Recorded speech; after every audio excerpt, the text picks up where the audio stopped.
तो आज हम बात करने वाले हैं रिजर्व बैंक ऑफ इंडिया यानी आरबीआई की। आखिर ये है क्या, करता क्या है, और सबसे जरूरी, इसके फैसलों से आम आदमी की जेब पर क्या और कैसे असर पड़ता है। चलिए इसको आसान भाषा में एफडी कोड करते हैं। सबने नोटिस किया होगा, है ना? कभी लगता है होम लोन बहुत सस्ता मिल रहा है, तो कभी कार लोन की ईएमआई आसमान छूने लगती है। फिर कभी कभी फिक्स डिपॉजिट यानी एफडी पर इंटरेस्ट ज्यादा मिलने लगता है।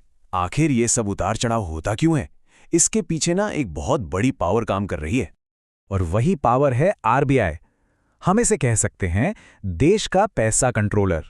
अब इसके काम को ठीक से समझने के लिए एक बहुत ही सिंपल सी एनालॉजी लेते हैं। ट्रस्ट मी, इसके बाद सारी कॉम्प्लिकेटेड चीजें एकदम क्लियर हो जाएंगी।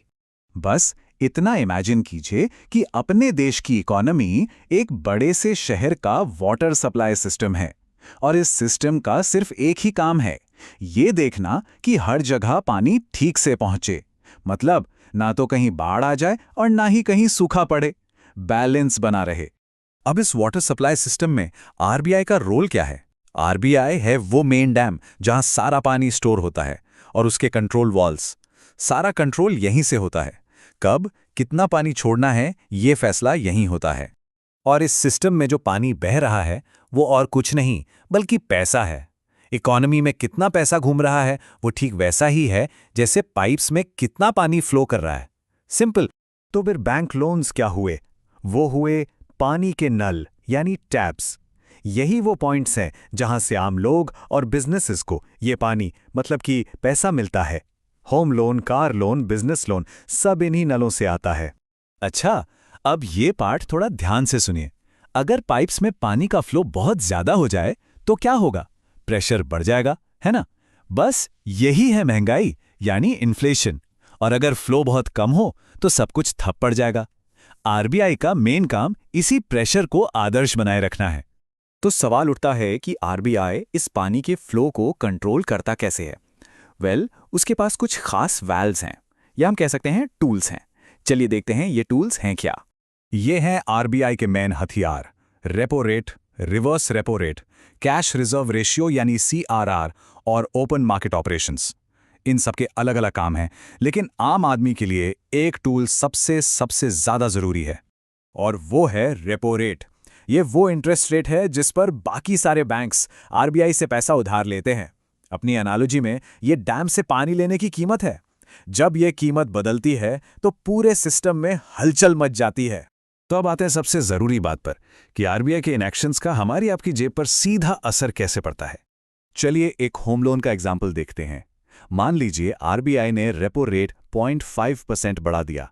इसका मतलब बैंक्स को अब आरबीआई से पैसा महंगा मिलेगा। तो बैंक क्या करेगा? वो आगे कस्टमर को लोन महंगा देगा। सीधा असर, अपनी होम लोन की ईएमआई बढ़ जाएगी। सिंपल। लेकिन सिक्के का एक दूसरा पहलू भी है।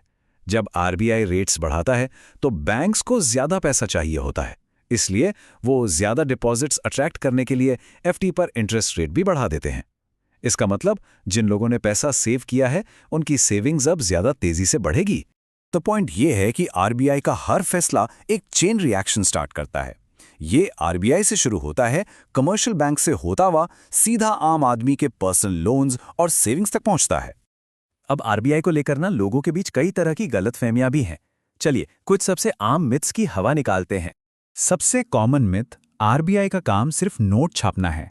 लोगों को लगता है कि बस वो नोट प्रिंट करते हैं और उनका काम खत्म।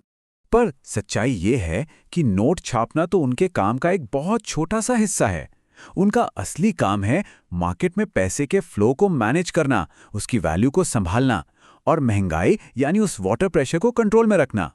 एक और गलतफहमी, जैसे ही सुनते हैं कि रेपो रेट बढ़ गया, सबको लगता है कि ये तो बुरी खबर है।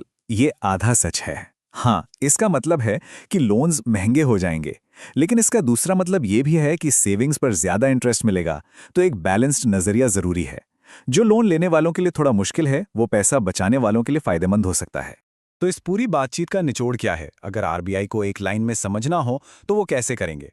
चलिए इसका एक आसान सा मेंटल मॉडल बनाते हैं। ये लाइन सब कुछ कह देती है। आरबीआई इंडिया का पैसा वाल्व है। वो पैसे के फ्लो, उसकी कीमत और उसके प्रेशर को कंट्रोल करके आम आदमी की जेब और देश की इकोनॉमी दोनों में बैलेंस बनाता है। तो ये सब जानने का फायदा क्या है? सिंपल। अगर ये बदलाव समझ आते हैं और कोई अनुमान लगा सकता है कि इसका लोन्स और सेविंग्स पर क्या असर होगा, तो बेहतर फाइनेंशियल फैसले लेना आसान हो जाता है।